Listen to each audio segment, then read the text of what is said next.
What is up, Nerd Nation? It's your boy Hunter here from Film Nerd TV, and this is Nerd News Episode 3. And of course, I am joined again by Chance Ellison. How's it going, man?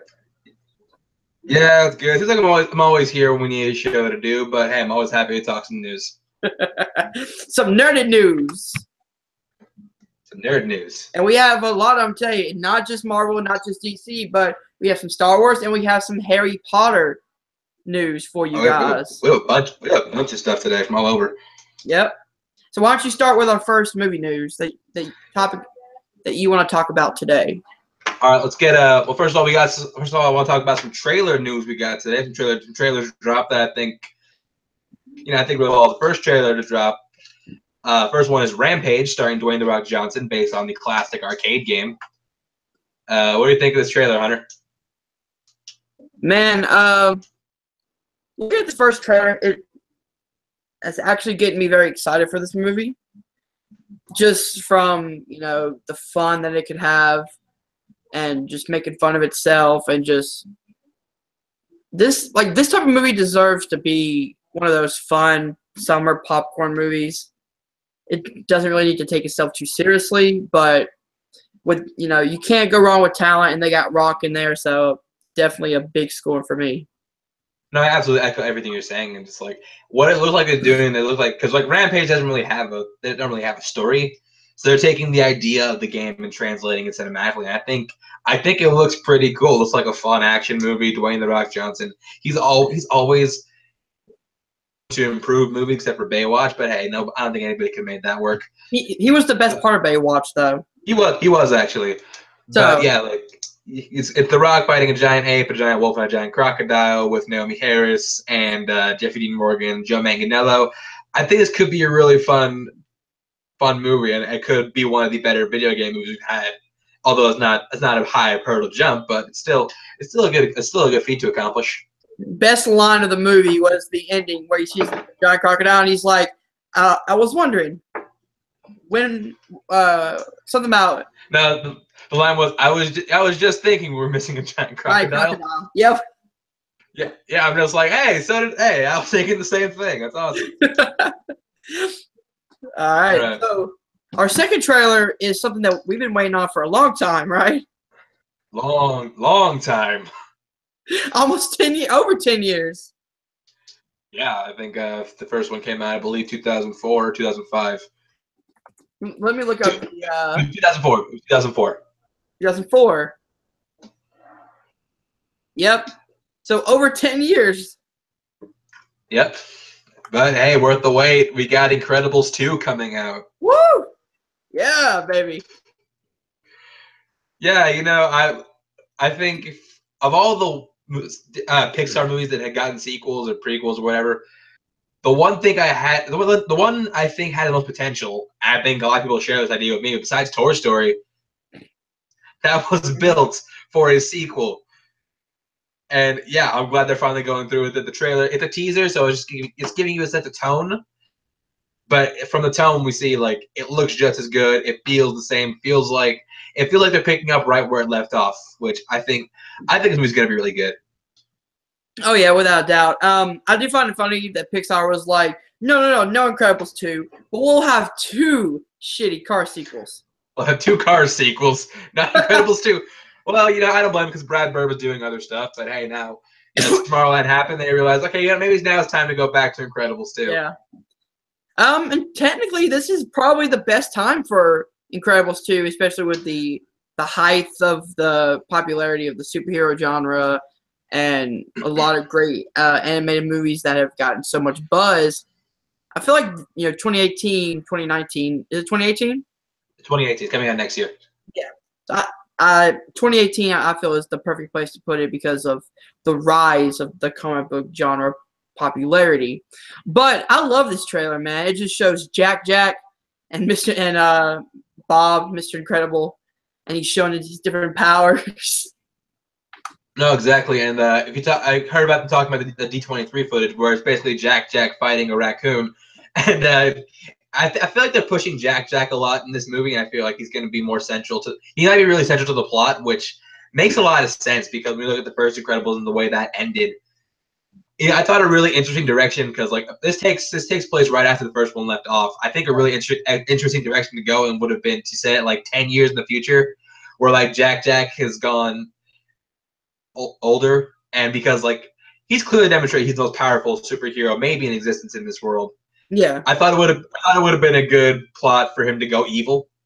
Yeah, I thought that would be interesting, but they're taking it this way, and I trust Brad Bird, I trust Pixar implicitly, and I can't wait to see what they turn out next year. You get the Fantastic Four comics inspiration from this movie, because think about it, Jack is the son of Mr. Incredible, and in the comics, Reed Richards' son, Franklin Richards, is one of the most powerful beings in that universe, and now Jack looks like he's going to be that powerful being. I don't know if I'm looking too much into it, but I found that kind of similarity kind of funny. Yeah, and really, this is kind of like the best Fantastic Four we've ever had. Yeah, and Fox has fumbled so many times. Fantastic Four, Disney's coming along. It's like, okay, like let us show you how it's done in animated form. And also, like Disney, like I can't believe Disney. I think I laugh about like Disney literally dropped this the day after Justice League came out. I'm like, yeah, man, you can't have WB have no success now, can you? You're wrong, Disney. You're wrong. But there is a good theory that I heard online about the Jack and why he has so many powers. Not really. Why is that? The theory I hear is each of the Incredibles' powers, you know, how Mr. Incredible is really strong, and you know, Elastigirl can, you know, move her arms and stretch and stuff. Yeah. Each of them is a personality trait. So Bob, Mr. Incredible, is super strong because he's trying to be strong for his family. Elastigirl is stretching because she's the mom and has to deal with so many things at once. Violent is, you know, that's socially awkward, so she's going to hide and be invisible. And then, no, like I don't think that's the theory. I think that's like that was very intentional from Brad Bird. Huh? I don't think that's a theory. I think that was very intentional from the director and screenwriter Brad Bird. Yeah. Like the dude's. Sorry. Brad Bird, he's brilliant. He's a fantastic director. I love most of the movies. Tomorrowland, yeah, it's good, but I don't blame him on that one. I'm glad he's getting to return to these characters he created. Yeah, and the reason for Jack having so many powers is because he's still a baby, so we don't really know his personality trait yet. So he's gonna have multiple powers. That's interesting. That's interesting. So I'm curious to see how they do that. All right, so let's go into our first one. Our first other news story, not trailer. Well, currently. All right, so first of all, the Lord of the Rings series. We talked about a little while back the Lord of the Rings series that's being shopped around at Amazon. Well, that is now confirmed. Amazon series is happening. Apparently, they struck a deal with the Tolkien estates for God knows how much money, but it was somewhere I think upwards of like $20 million. Holy shit! Yeah. So what do you think of Lord of the Rings series, Hunter? Again, I go back to this world is so vast. The Lord of the Rings world has so much mythology behind it that I wouldn't mind if you do a series that really doesn't have Bilbo, doesn't have Frodo, doesn't have the characters that we know from the movies, but you take that world and you create either you create new characters that we fall in love with, or you take smaller characters that have, you know, roles in the books, and you make them the main characters in another different setting. Like the series can take place the same time as the movies, and you can know that, oh, Frodo and Bilbo are out there, but you don't force it to, you know, have to have Bilbo. You have to have Frodo. You have to have all these guys in it. Make your own unique characters, or take characters from the books that you think are interesting and build the show around that. No, yeah, and I echo everything you said because, like, I love Peter Jackson's Lord of the Rings. I think it's one of the best trilogies in film history, and I think those books are perfect for the film medium. I feel like if you try to stretch them out into a series, it's gonna feel long-winded. It's gonna have the Hobbit problems where it feels like long-winded and overdrawn. I think if you go, like you said, like a story within the Lord of the Rings universe, this could be something really special. Yeah, and So see, go ahead. No, I didn't have anything. So go ahead. I was gonna say the thing I want to see is make it like a almost like a Game of Thrones type series. That'd be interesting. Where it's really, it's about these people in power and them getting the power and being corrupt, and you can put in orcs and all the mystical Lord of the Rings creatures, but make it more of that grounded Game of Thrones feel, and I feel like you could have a great show. I think a really interesting take could be to tackle the time between Sauron's initial defeat and when when Fellowship starts, or before the Hobbit. Like, I think that stretch of time, that because you said you gotta remember Sauron essentially he almost essentially like destroyed Middle Earth, and so you gotta like tackle the subject of like how do they rebuild, how did society integrate back together. There's a lot of ground you can cover in a show like that. Oh yeah, I feel like if they really take their time and they really characters, because the most important part of a show, in my opinion, is the characters. You want to fall in love with characters. You want to follow their highs and their lows, and you want to put yourself in that character. If they have great characters that they create for this world, if they give us characters that we can't relate to, that's going to be the problem. No, right, exactly, and yeah, as long as you make a good story with good characters in this universe, I think people will respond to it very well. Look at something like Star Trek Discovery, which doesn't really rely much on any Star Trek show, and it's fantastic. Do something like that. What's our next news? Well, we already talked about one video game movie adaptation. Let's talk about another. There is currently a animated movie based on the Super Mario Brothers in works at Universal with Illumination Entertainment, who is the studio behind the Despicable Me franchise and Sing and Secret Life of Pets. So, what do you guys say about that, Hunter?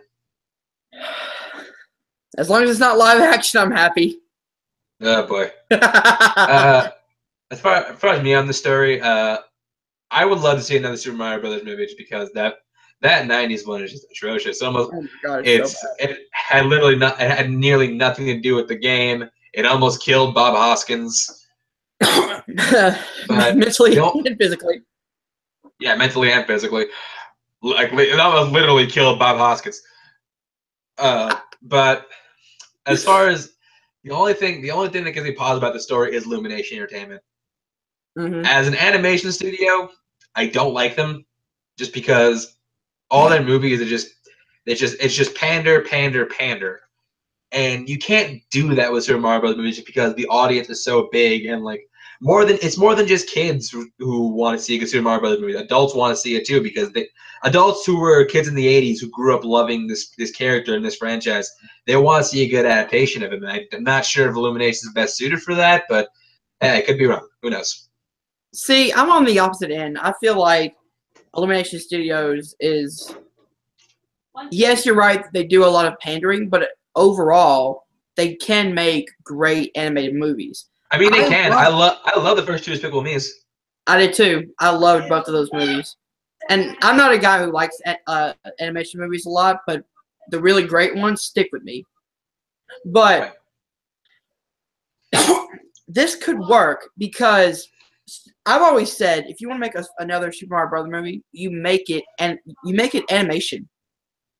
That's the only way I can see this story working, is because the game is really cartoony when it's like save the princess and this plumber that all it was made in the 80s. That was the story of every video game back then. I know, but I'm saying it was more prominent in the Mario Brothers franchise. And that's nothing bad about it. I'm not trashing on the game. I love the game. So I'm saying that was a formula that a lot of animation movies follow. So if they follow something like that and add a new twist to it, and this could be a start of hopefully Nintendo licensing their properties off again, so we can get a Legend of Zelda either Netflix show or maybe a animation movie or something like that. or just something like that. No, yeah, I totally agree.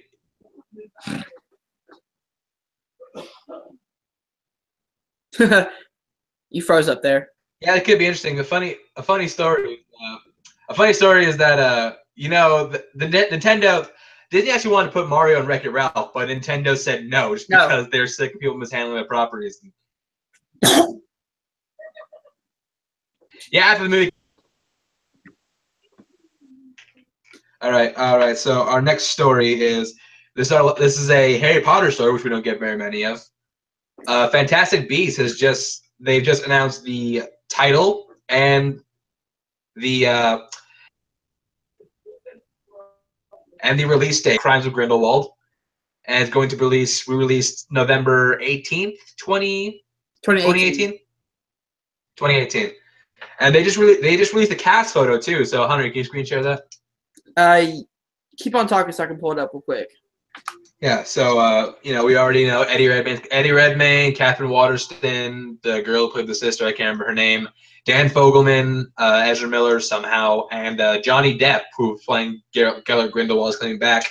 We also have the additions of Zoe Kravitz as Edith Lestrange, which I think is a really interesting pick because I like Zoe Kravitz a lot. And the most interesting pick out of this for me, it's Jude Law as young Dumbledore. Law, I think, is a massively underrated actor. The dude's phenomenal in everything he's in, even something like as uneven as King Arthur Legend of the Sword, which I don't hate, but I don't think it's very good either. He's still fantastic in that movie. I'm glad he's getting a big role. I'm glad he's getting a big franchise role like this because he hasn't really had one since Watson in the Sherlock Holmes movies. And I'm waiting for Hunter to pull up the photo because, I gotta tell you, young Dumbledore's kind of hot. It's really weird. Like he is. Like Jude Law's an attractive man, and I like the way he looks as Dumbledore. Okay, I think I got it right now. Okay. All right, let me pull that up. This is what happens when it's live, ladies and gentlemen. This is what I told you had the picture ready. I don't know why you're taking so long. You told me to have a certain picture ready. This one should have been implied. To be honest, I did not realize that this thing had a set photo yet. It did. It was the cast photo. Cast photo. You know what? Stop. All right. Let me go ahead and screencast that for you. This is the magic of live, ladies and gentlemen. Magic of live TV, folks. All right, you guys ready? Whoa! Fix it in post. There it is. Boom. There we go. Look at that. Look at that handsome cast right there. Yeah, I mean, this movie has an attractive cast. Even Dan Fogelman, he's a fox. Yeah, see, we got going from right to left. There's Johnny Depp as Gellert Grindelwald, which is an interesting pick because I thought it was interesting. I didn't really like it because I don't like when Johnny Depp goes super over the top, and nothing screams Johnny Depp over the top to me than putting a freaking wand in his hand. This could be so entertaining. It could. This is either going to be great or it's going to be absolutely awful. Johnny Depp's a really good actor, so I mean, he is. He's one of my favorites, but like he gets so wrapped up in being cartoony that he forgets to give a good performance. But can you zoom in on the back end real quick? And on the what direction? The left end. Jude Law's Dumbledore. Right there. Yeah, look at that. Come on, Dumbledore's never looked so attractive. Handsome fella. What a handsome man. Well, Hunter, is that Eddie Redmayne coming back? Who is also a dapper man. And Commander. Dan Fogelman, who was my favorite part of the first movie, he's coming back also. There's Ezra Miller right there. Yeah, I'm not sure he's coming back. He died in the first one. Spoiler alert. But I've never seen it. Yeah, it's gonna be interesting. Oh, sorry. Yeah, that's not really the big one. But yeah, man, that's a pretty good little cast right there. So I've been talking a lot for a lot of this. So Hunter, what do you think of Fantastic Beasts 2 and everything going on with this project? Fantastic Beasts. To be honest, I didn't watch the first Fantastic Beasts. Watch it because I keep hearing it's really good. I'm a huge Harry Potter fan, so I need to check it out. But yeah, man, it as Campy and all them said, there's nothing wrong with adding great talent. No, you're absolutely correct. With Eddie Redmayne, Oscar-nominated actor, Oscar winning, Johnny Depp, Oscar winning. I'm sorry, that's right. He did win for Theory of Everything. The Theory of Everything. Yep, and Johnny Depp, multiple Oscar nominee. Yes. Yeah, there's nothing wrong with adding talent, and I'm actually excited for this. Young Dumbledore, which does make sense. He's seen all this. Yeah, I'm excited, man. Yeah, I think this could be really good. You got David Yates coming back to direct, J.K. Rowling writing the script once again. I think it's. He did. Huh? Did David Yates do? I know he did at least one Harry Potter film directed. He's done every Harry Potter since the 5th one. Really? Yeah. Oh, okay. Shows my knowledge of directors right there. Yeah. But yeah, I think it's good. I think it's gonna be really cool. My trusty co-host helping me out right there. I got you, buddy. All right. So after the Harry Potter, you want to go on to the other adventures in space? Yeah. Let's. Oh, all right. Yeah. Other adventures in space. So I guess we're going to Star Wars news. Woo! Not very many stories in the world of Star Wars today. First of all, we'll start with this one because it's easier. The Last Jedi runtime has been revealed, which is revealed to be 2 hours and 30 minutes, making it, I believe, the longest Star Wars movie to date. So it's 2 hours and 30 something minutes, you said? 2 hours and 30 minutes.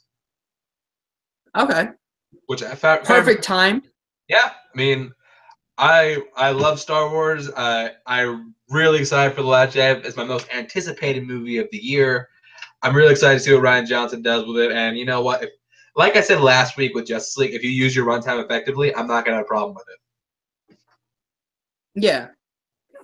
All right, so let's talk about the runtime real quick. I feel like this is perfect runtime for Star Wars, especially with something this epic with so many characters and, Luke and Leia and, they're coming back. You got Chewie and Finn. Just the whole cast is coming back. I feel like 2:30 is the perfect runtime.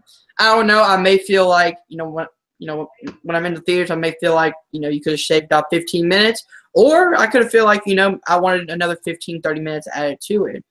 No, exactly. When you look at it. We don't know until we see it in the movies, but. When you look at all these characters you have to balance and all of these arcs you have to go through, I think 2 hours and 30 minutes is a good time for this project. Mm-hmm. Oh, yeah, I do too. I feel like, as you guys can see, I'm, look at that. Oh, yeah. Yeah, baby. I'm a huge Star Wars fan. Didn't really like the prequels, but I'm not sure too many people did. But the original trilogy, I loved Force Awakens. I'm super excited for Last Jedi. Rian Johnson's going to kill it. And then he also has which we talked about last week, the new trilogy coming out that's directed by him. So it shows that Lucasfilm, because I've been giving Lucasfilm a lot of crap about not having the fortitude to say, okay, we want this director. This is what we're doing. Go do it. I mean, they have the only exception is, well, I mean, Rogue One, there weren't really problems. There were just reshoots, and even then, it wasn't a huge problem, and the movie still came out all right. With the Han Solo movie right now going through all it's going through, Lucasfilm's kind of under fire a bit, but I feel like in that case, it really was just them having creative differences, whereas. Well, no, I mean. What was that? I'm sorry. I was gonna say, it wasn't just on that one. You had the Lord Miller leaving and then being replaced with Ron Howard. Then you had Star Wars Episode 9, that director leaving, replaced again with J.J. Abrams. Yeah, I was kind of I'm probably of the small camp. I wanted to see what Colin Trevorrow did with the Star Wars movie, but I'll accept that one just because they hadn't started production on that one yet. But Yeah. yeah, Lucasfilm has been, and you gotta understand, like Star Wars is possibly the most influential franchise maybe in film history. Like you have a lot riding on your shoulder. They have a lot riding on their shoulders right now, and they need to make sure they're on top of their game constantly. And I feel like that means sometimes you have to make some hard calls. Oh yeah, I'm not giving. I'm not trying to throw shit at Lucasfilm. It's just, you guys know I made a video a few months back when Lord Miller left. There was something fishy there because Lucasfilm said that Lord and Miller were trying to make it real jokes and make Han Solo into like this jokey type character. But thing is, they had a plan going in. Yeah. I don't think Lord and Miller would go way off script like that. Yeah, so it would have had to, because like you don't get that far into because that movie was almost done. You don't get that far into shooting and then have creative differences out of nowhere. Yeah. As far as Lord Miller goes, I'm pretty sure this is how I think it went down. I wasn't there, but I'm just speculating. Someone, either Lucasfilm or Lord Miller, threw a curveball, and there was an impasse, and then it just blew up. Yeah, so, but going off, a little topic there, but I'm glad that they sticked with one director in Rian Johnson. Yeah. Through and through. And they gave him so much faith in him that they're like, okay, we want you to take over these 3 other movies that we have, planned. They have so much faith in that director, which is always a big important for studios to have, faith in their directors, let them go free and really do what the movie that they want to do. Oh yeah, absolutely. I mean, you look at something like the Marvel Cinematic Universe, where like you can tell, like, well, from other movies, you can tell like everyone is their director's unique vision, and I think that's a lesson Star Wars is learning to take from now on. And yeah, I'm really looking forward to Last Jedi. I really hope this for Rian Johnson really plunges him to like the A-list of directors. Oh yeah, me too. So you want to go ahead and go into the photos? Yeah, there were also some new with the Star Wars coming out. There were also some new Entertainment Weekly things released, and with that we got some new stills from the movie. So Hunter, you want to cue that up? Yep, I'll screen share it real quick. Now, for fair warning, you will see multiple layers of screens now. There we go. All right, here we go. So we got the Millennium Falcon, hyperspace. Which, how cool is it to see that star effect again? Dude, that is so epic. I'd hate that. Oh, that's amazing. I would too. Then we got a new addition to the cast, Laura Dern, as an as of yet unnamed character, but I think I heard talking about it. It's someone in authority. Which, if you're gonna get Laura Dern, that's a perfect role for her. Oh yeah. And then of course, we got black guy in space. Black guy in space. We got Finn, John Boyega. Yep. And I'm sorry, I forgot her name. Kelly Marie Tran. I believe her character is named Rose. Yep. And then of course BB-8 right there. Yep. Their marketing ploy from the last movie. Photo bomber. Yep, BB-8 jerk. Oh, come on. Come on. Then we got Rey training on the mountains. Dude, and then Luke looking right down at her. I mean, it makes sense. It's very, like warrior, like Way of the Samurai-esque. Oh, dude, that looks so cool. I really want to see how Luke integrates with this cast. I do too, and he actually has lines in this movie, which is great. Yeah, we're gonna see Luke Skywalker speak for the first time since 1983. I have some ad walkers. I don't think these aren't AT-ATs because they're different. They have a different name, but I don't know what it is off the top of my head. They look like AT-AT walkers. Yeah, they're the modified version of AT-ATs. Still, holy shit, those things are tall. Yeah. We go down to tier. We have Carrie Yeah, Fisher, Carrie Fisher. and speaking of beautiful actors, we have the very beautiful Oscar Isaac. The very beautiful man. Yes, he's a beautiful man. Like I have no shame saying that. He's playing. He's Poe, correct? He's Poe Dameron. Poe Dameron. Oh, looks like they're very intense and maybe a big fight. Yeah, maybe because we get told that Leia has more to do in this movie, which I think is going to be really gratifying considering that Carrie Fisher is no longer with us. Yeah. Rest in peace. Rest in peace, Carrie Fisher. And then the asshole who killed Han. Spoiler alert, but if you haven't seen it, what are you doing? Yeah, you've seen it by now. Yeah, Kylo Ren looking at his helmet, thinking, "What am I doing with my life?"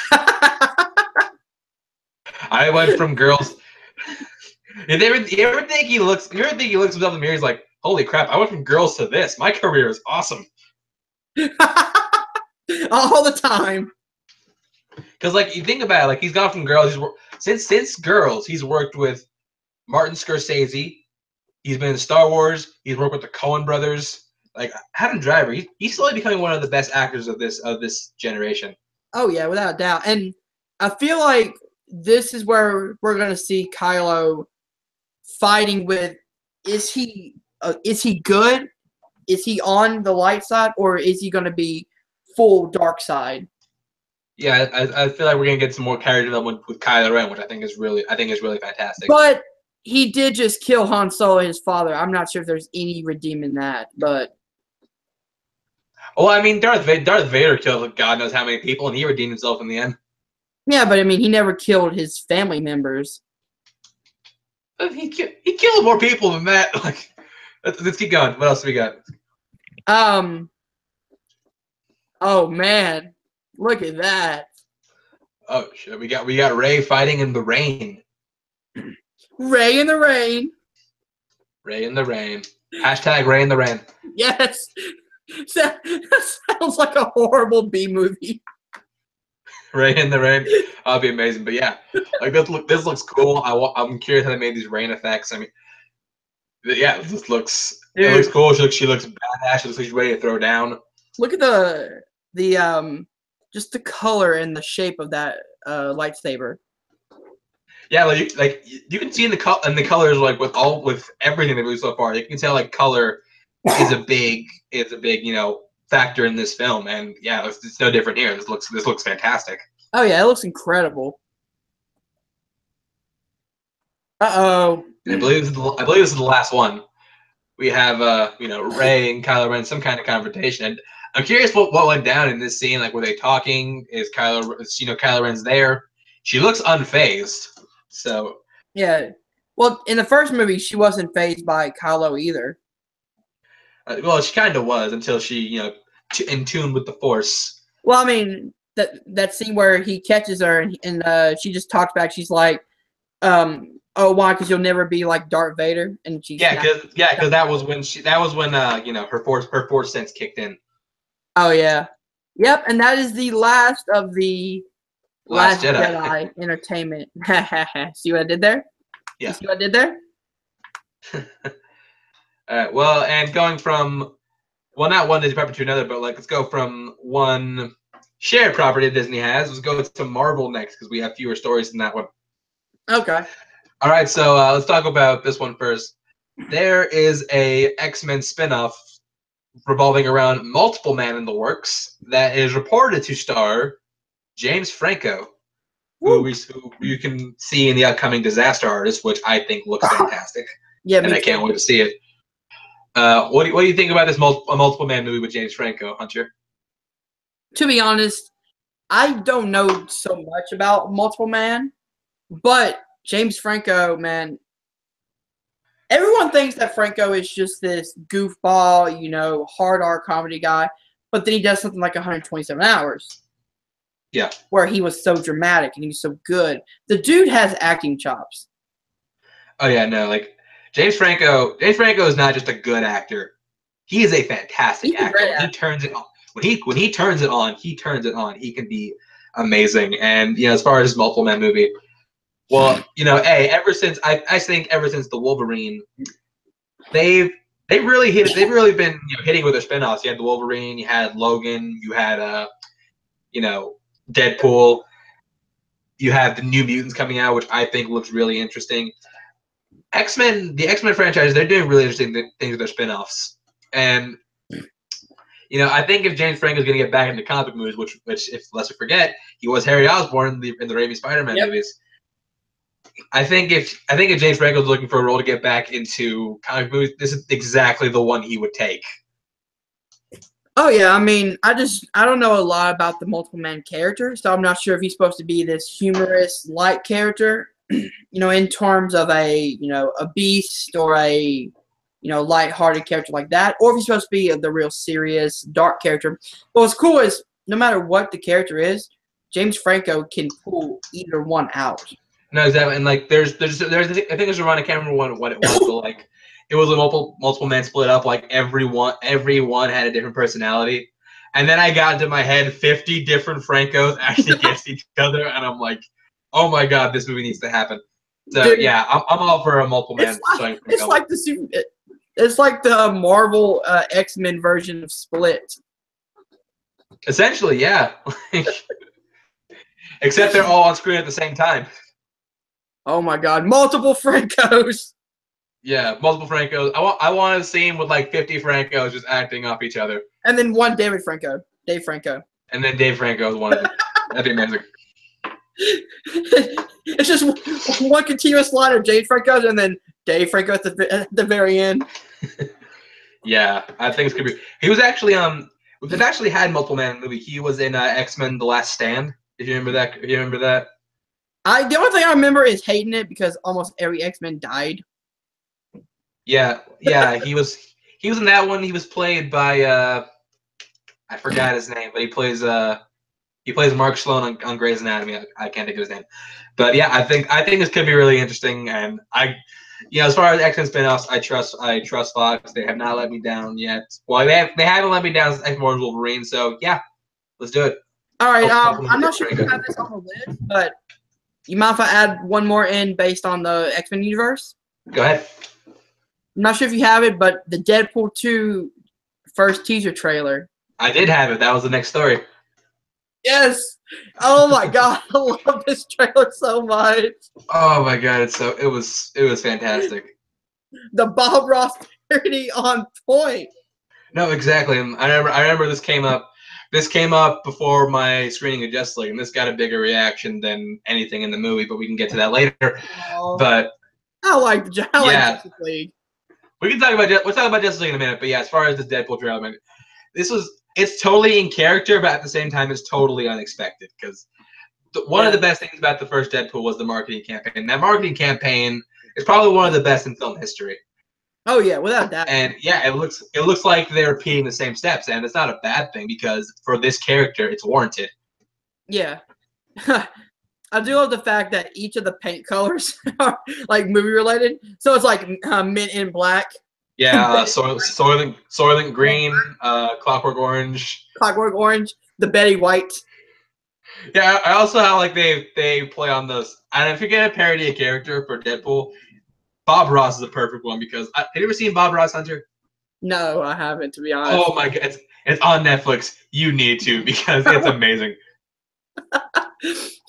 I do like how he's like starting off with like the orange color and then the cut and it's like this big like no, and that's how the show that's how Bob Ross's show worked because like he'd be doing something that's like you are ruining this painting. Then like the very next scene like how the hell did you do that?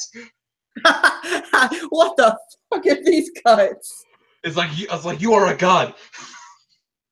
And then the time on the the whack off scene where he's tapping the paintbrush on the yeah. And then we got after that Bob Ross parody finish, we got a montage of scenes from the movie. Which it seems like we're getting new mutants that are coming we got in addition to Cable played by Josh Brolin, we also have we have Domino, which is gonna be played by Atlanta's Zazie Beetz. And also there's a character played by Julian Dennison who was in Hunt for the Wilder People, which is a fantastic movie if you haven't seen it. I'm not sure who he's playing, but that kid's a really good actor. I'm excited to see what he can do. All right, hold on 1 second. I'm gonna screen share something real quick. Okay. This is live again. Yeah, I think I'm most excited to see Josh Brolin as Cable because I love Cable, and when Josh Brolin got announced, I was like, "What?" And then I was like, "Oh my god, this could work." And then those set photos came out. Those photos came out, and I was like, "Yes, all the yes." Josh Brolin as Cable. All the yes. All the yes. I'm trying to find the family portrait. What are you looking for? Oh, the Thanksgiving family portrait at the end of the movie. Yeah. I think I found it. Hold on. Okay. Yeah, I found it.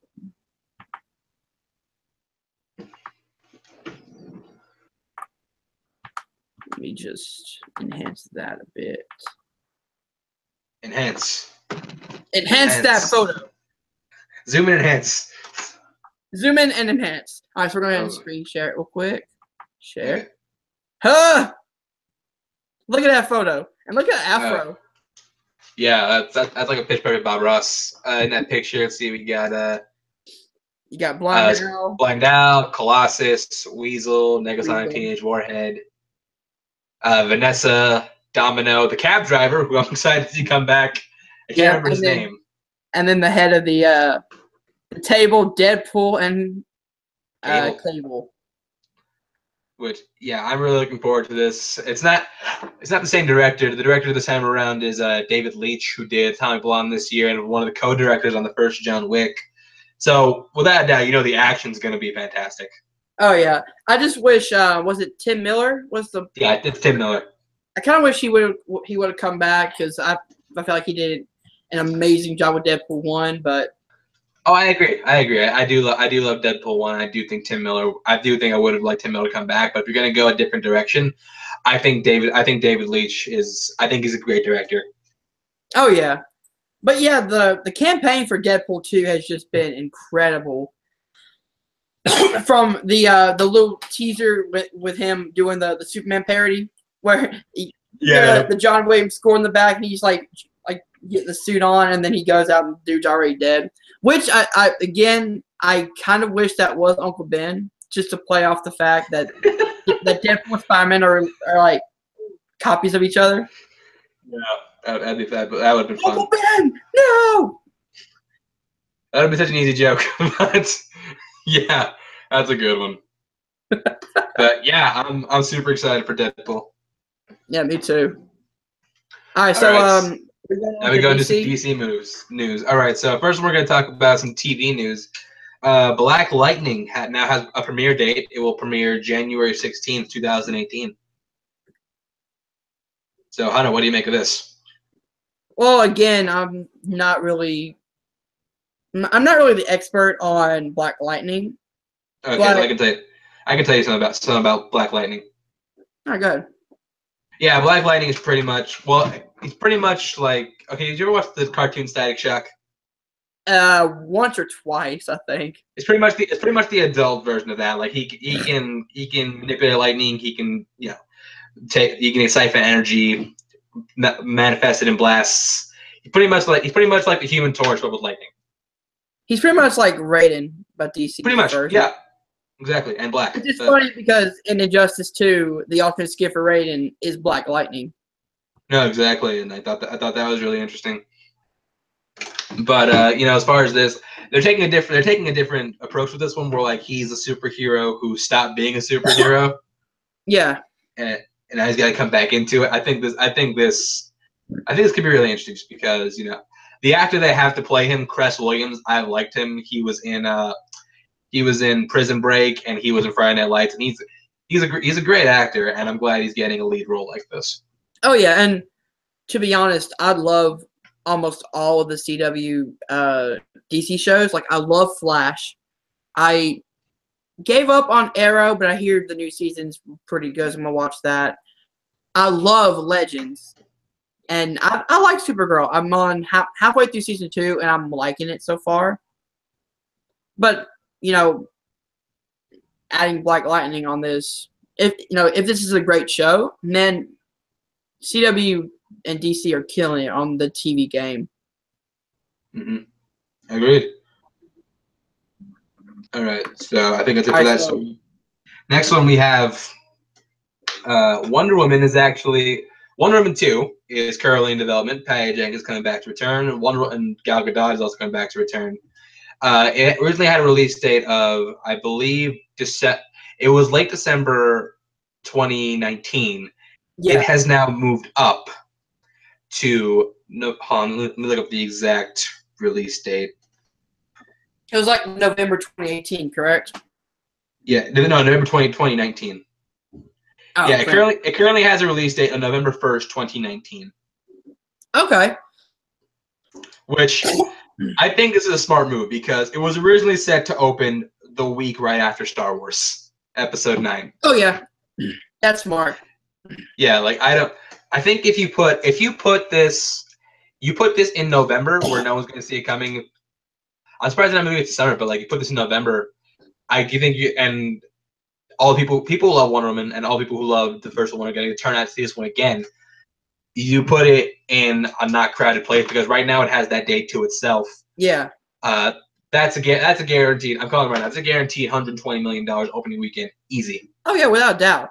And it's actually smart because people are online going to be like, "Oh, DC chickened out and they moved." No. You got to understand, this is all business. This exactly. is saying, okay, where can we make the most money? We can keep it is business. And we are not going to make, we're going to have a pretty good opening weekend, but after that, we're going to get crushed by Star Wars. Or we move it to November. We have that Thanksgiving, I believe, is it November 19th? It's November 1st. November 1st. Okay, so it's, I was thinking it was around Thanksgiving time, but you still have, a few weeks of. I don't think any big movies are coming out for a few weeks. Anyway, that's actually. I'm looking at this now. It's actually a crowded month. It's not as bad. It's not as bad as after Star Wars. Then in the month of November 2019, as of right now, you have Wonder Woman opening on the 1st. And the next weekend, you got the 25th Bond film. Weekend after that, nothing. Weekend after that, you have an untitled Fox Marvel project. We haven't said what it is, but it's something. And then the last weekend in November, you have Frozen 2, which it's a crowded month, but I think Wonder Woman can hang tough. What's weird is I don't think, if anything, I think Wonder Woman, call me crazy, but I think Wonder Woman could hold a strong 2 or 3 weeks despite the 25th Bond coming out. At number 1? No, not number 1, but at least in the top 5 of the box. Oh, absolutely. I think it'll if you put it the week after Star Wars. I don't think there's any way you could be number 1 that weekend. No, it doesn't matter how good a movie it's Star Wars, but you put it in that slot. You put it, in November where it's currently opening against nothing really huge or noteworthy. I think it can make some really. I think it makes really good money. And then I feel like when the Bond movie does come out, that it could stay in the top 5 with it. Maybe number 2, maybe absolutely. number 3. Because I don't think there's anything other big besides those 2 movies coming out in that week, in that span of time. Yeah. This is smart because now they're going to have a lot of traction, especially coming off of Wonder Woman, which most people loved. Critics and audiences both loved it. You're going to have an influx of people coming in, on breaks and stuff to go watch it. This is a good place for them to put it. I agree. I think if you're releasing a big blockbuster like that, the less competition you have, the better. Yeah. Which is why I know people are going to call me crazy, but I don't see why big studios don't put, like a Wonder Woman 2 in, like, January or February. Well, it's because January already screams bad. So. But think about it. We've had great movies in January, and in February, Deadpool came out in February. Yeah, that is true. The thing is, you can break the trend. Yeah. If you put a major, like a Wonder Woman, boom, in January, and you get people to go see it, and the word starts going out, hey, this is really good, this is really good, you have no competition. I think people just get weird with January release dates. Yeah, and I understand that because of the shit piles that we have, but why not change that? Why not, Wonder Woman 2? Or hell, a smaller movie, not Wonder Woman 2, but maybe, maybe a Shazam, maybe an Aquaman, something like that, You put that in January, see how it does. I bet you that movie makes so much money. No, okay, I understand what you mean. Yeah, like it's possible, but I think as far as studios concerned, like they know January screams garbage pile, and so you something's coming out one moment, it's gonna seem like the studio doesn't have confidence in it. But the thing is, it's already gonna. You have to think about general audiences. And I don't think general audiences are gonna know. Oh, January is a bad movie month. They're gonna be like, no, I want to go see this movie, so I'm gonna go see this movie. Well, maybe one day, but let's move on. Yeah. Another one. That's what I want to talk about. So the director of the Batman, who is currently Matt Reeves, he's been taking some casting meetings about what to do with Batman if Ben Affleck should. Okay, the story as it goes is Matt Reeves taking meetings with actors who could be the Batman if Ben Affleck decides not to continue. Oh yeah. And the most notable one of which being Jake Gyllenhaal. Ooh. First of all, what do you think of these meetings, and what do you think of possibly Jake Gyllenhaal as Batman? All right, the meetings, I understand you have to have some backup in case Ben Affleck does leave. I hope he doesn't, because I think Ben Affleck is one of the best Batman and Bruce Waynes that we've ever had. But again, I go back to you can't go wrong with talent. Jake Gyllenhaal has proven his worth as an Oscar-worthy actor. I loved Nightcrawler. Was it last year? It was 2014. Damn. Yeah, I loved Nightcrawler. The dude's a great actor, so if you get a great talent like Jake Gyllenhaal, it is going to sting a little bit, and it is going to be a little weird not seeing Ben Affleck's Batman. But I feel like I can get over it, and I feel like most people can as well, as long as he plays the part well. Yeah, the story as we report is that he's just taking meetings. Nothing's been specific saying like he's been, it's for Batman. Maybe he's taking for other roles. But if it is Batman, oh god, that would be bad actually. Or Nightwing. Jake Gyllenhaal's Nightwing actually pretty cool. Yes, dude. But as far as like I agree with you. I love Ben Affleck as Batman more than I thought I ever would. I really hope he doesn't leave. But if he does decide to opt out, I don't see Jake Gyllenhaal doing it. Like, really? He hasn't screamed Batman to me, and also Jake Gyllenhaal has demonstrated time and time again he doesn't want to be a part of big franchise movies. Ever since Prince of Persia was a disaster, he's staying in the quiet indie zone. Yeah. Like, they wanted to recruit him for Suicide Squad actually after Tom Hardy left. Really? Which, yeah, they wanted him for the role of Rick Flag, which, he saw, but after he saw the movie, he was like, "Woo, bullet dodged." Oh yeah. But I mean, while we're at it, on Ben Affleck, Batman, and Justice League, and I think we're gonna get to Justice League in a minute, correct? Yeah, we'll get to Justice League in a minute. I want to go into so a little bit of spoilers here, so you guys haven't seen Justice League, tune this part out. But the end credit scene. Oh yeah. What do you think that could be? Talking, Lex Luthor, and we actually see Deathstroke, which is pretty badass. I gotta tell you, man. Like, when I saw the end credit scene when it first started, I was like, "What's going on?" And just like, when I got that guard's like, "Luthor, out here now!" I'm like, "Oh no, no, no more!" But I gotta admit, of the little bit I saw, he wasn't bad. No, he's toned it back a lot. Like, he's toned it back a ton, which I think is work. And then when I saw Deathstroke, I was just like, "Holy crap!" I wonder if they're actually gonna show his face. Then he took out the mask. I'm like, "Oh wow!" Yeah, something else actually looked like Slade Wilson in the comics with the eye patch, the grazing beard, and everything.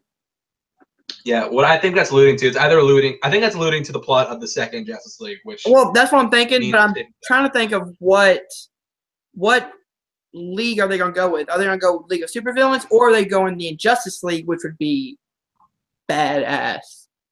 I'm thinking it's going to be in Justice League or Legion of Doom. Probably not Legion of Doom because that sounds too ridiculous, but maybe in Justice League.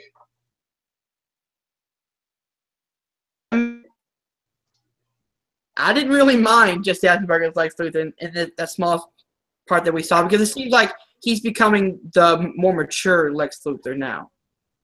All the crazy that he had before, he's toning it. It looks like he's toning it back, which I think is a positive. And you see what's funny is Jesse Eisenberg is actually a really good dramatic actor. No, he is. He really is. And I feel like if he takes that dramatic actor and makes it a little bit menacing and a little bit crazy, because Lex Luthor he's a little crazy out there, but not Joker style like in fucking BVS. But the Lex that we saw in the end credit, where he's menacing.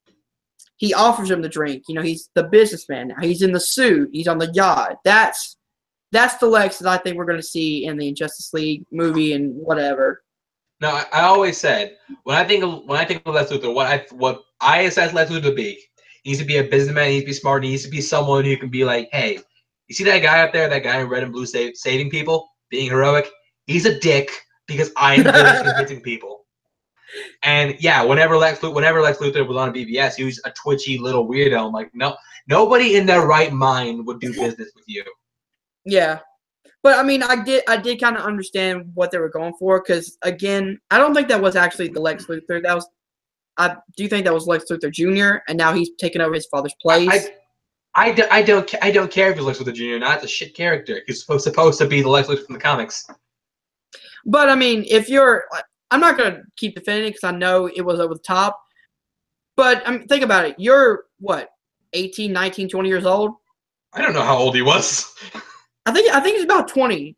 Jesse Eisenberg and Henry Cavill are the same age. Holy shit, they are. But I think the Lex Luthor character was supposed to be like 20, 22 around there. Maybe they don't establish it, but yeah, like it doesn't matter if he's Lex Luthor Jr. or not. But like that was an awfully written character, and I don't blame Jesse Eisenberg because he went for it. He tried. He put his heart into that one. It didn't work, but he tried. That's all you can do. You can just try. But at the end credit scene, you see the mature Luthor, which I love.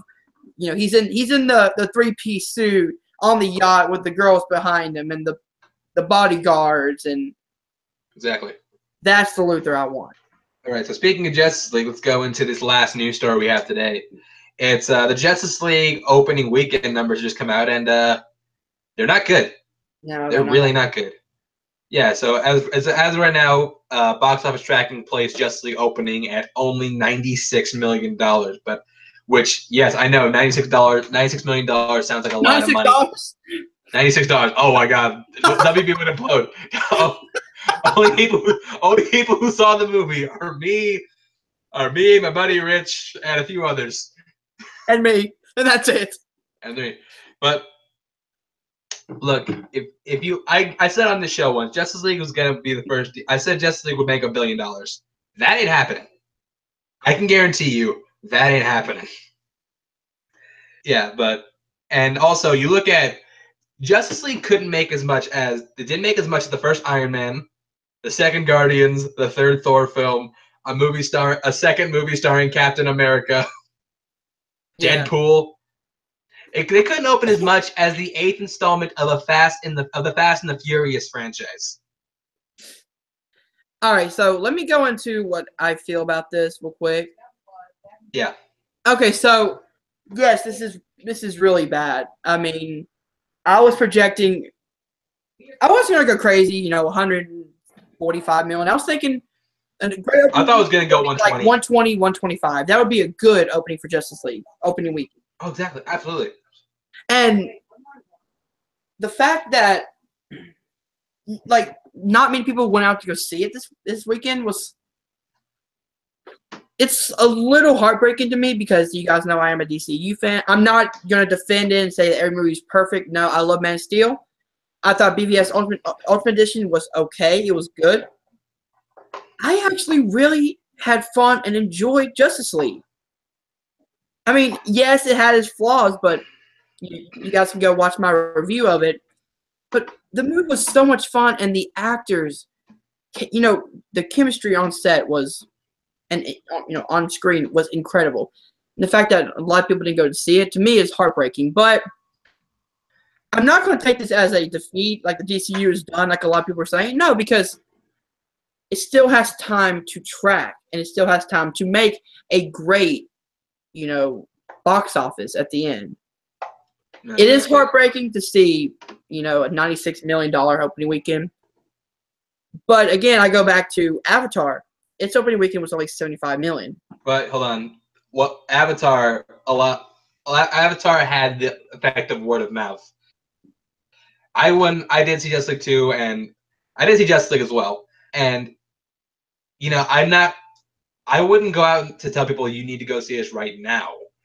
Like that's the thing. People aren't talking about as much as look at something like Wonder Woman. Wonder Woman was tracking originally at like 70 to 80 million, and then word of mouth got out, and that helped. And that goes to show you word of mouth can really help a movie. Oh yeah, without a doubt. And you see, I'm on the opposite end. I would suggest people to go out and see it, just because it is a very fun time at the movies. If you want a very fun movie, I would say go out and see Justice League. But the reviews have been the reviews I've watched gave it mostly positive, but on the low 7s, we had 1.8, but 39% of Rotten Tomatoes is very hard to come by, and people see that, which is why I do think that is a problem. I feel like people rely on Rotten Tomatoes way more than they should. And they see, oh, it's a 39% movie. I'm not even going to go see it because it sucks.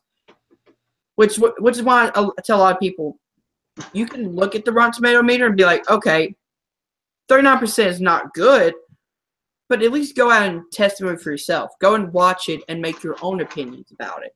Exactly. Like you shouldn't don't judge a movie. I was saying don't judge a movie before you watch it, but also it's not just on Rotten Tomatoes. Like the marketing wasn't the best. Yeah. And also you can really tell like how much goodwill DC has squandered with people, because ever since BVS, each movie has opened in less than the last. Like BVS opened at 166, Suicide Squad opened at 133, Wonder Woman 100, and just freaking Justice League, a movie like us fans have been waiting for years to see. It couldn't even crack $100 million. Yeah. And that is baffling to me. Again, I'm not trying to defend it, but it is disappointing at this opening weekend box office. But if people start going out and watching it, and I do feel like it's gonna be, I don't know if it's gonna be, stable, but I feel like it's gonna come close to being able to make its money back. I think it's gonna be. I think it'll make its money back, but it's because it has to, because they released the estimated budget. Estimated budget on this movie is $300 million. Yeah. That makes it one of that ties it for the second most expensive film ever made. Yeah, and you kind of understand why though. All the actors involved. You gotta understand reshoots. I gotta take Warner Bros. Task for a second, because they spent I don't know how many $1 million on a mustache. Yeah. Yeah. Something that would have cost them $10 to shave, then cost them hundreds of thousands of dollars to then CG out. Henry Cavill said flat out he couldn't do it because that was part of his role for the Impossible movie. Yeah, Mission Impossible 6, which I thought when I read that story, I was like, okay, Christopher McQuarrie, you're being a dick. Unless your movie is about mustaches, you will let him shave it. Cavill just shaved a damn mustache. If I were Warner Bros., I'd be like, okay, how about we shave it and you CG it in? Mission Impossible just CGI's a big long mustache on him.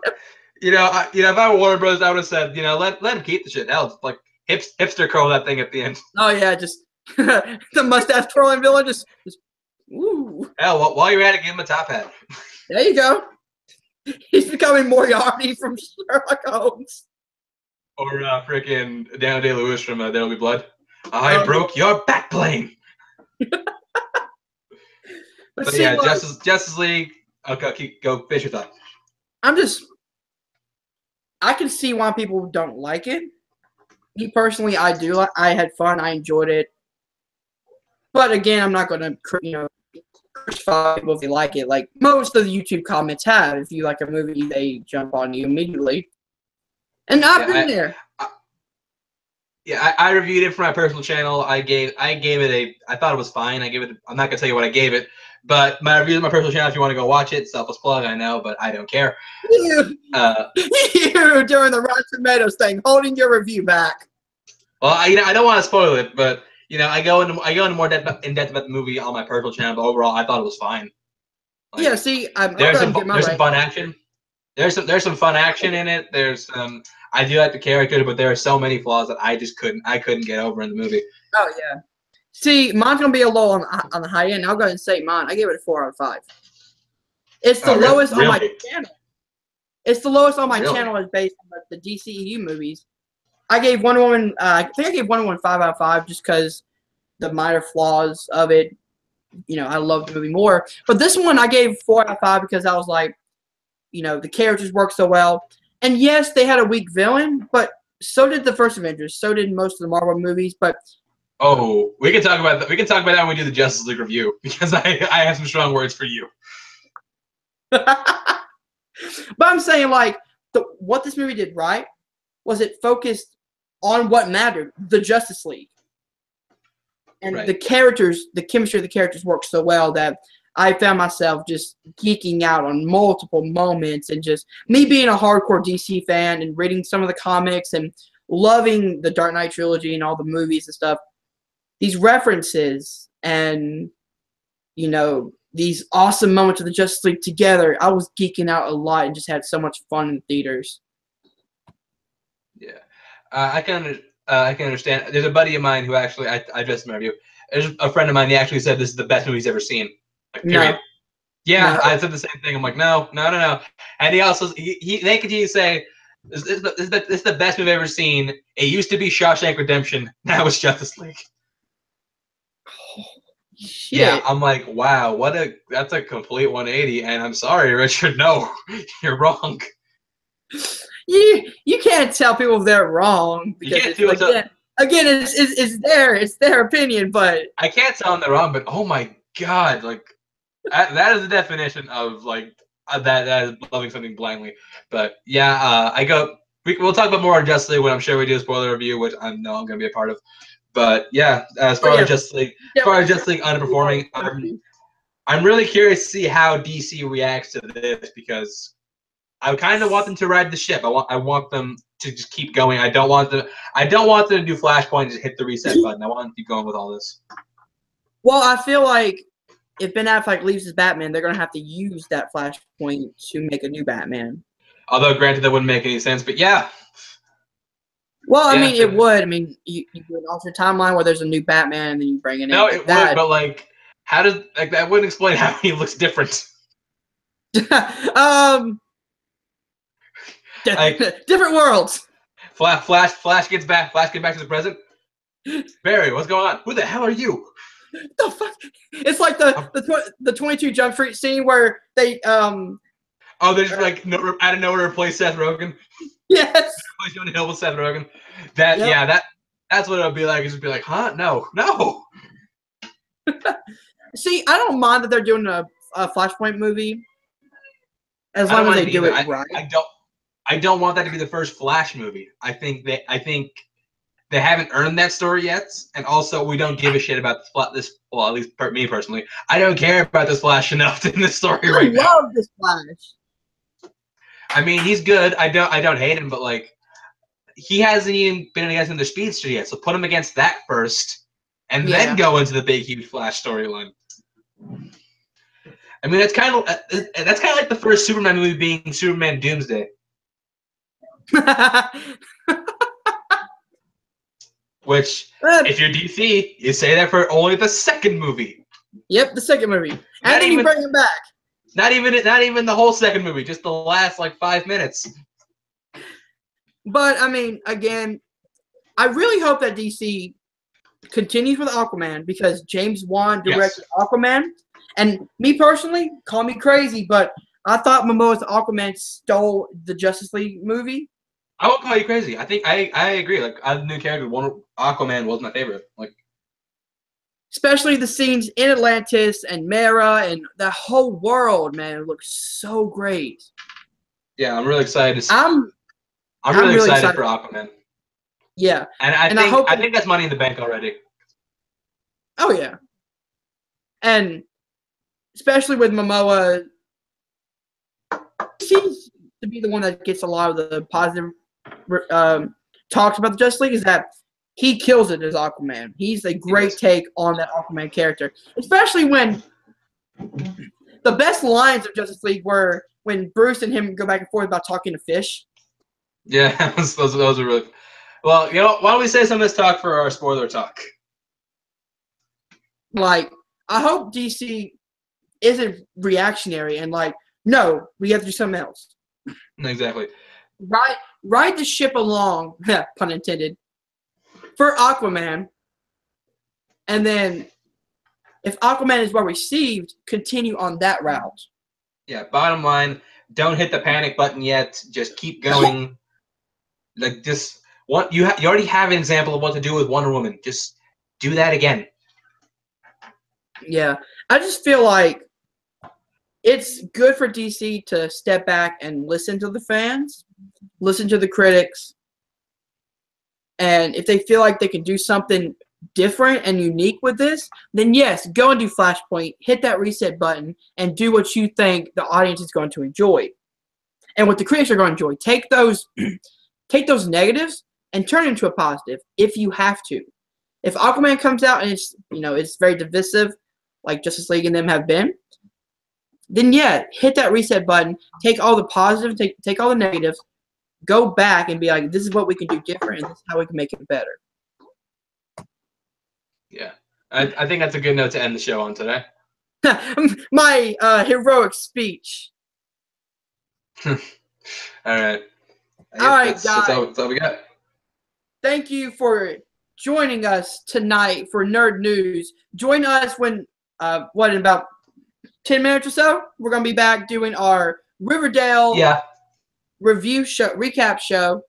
And tomorrow, I'm going to try to get you in tomorrow for the Justice League spoiler review, which will go into more detail about Justice League.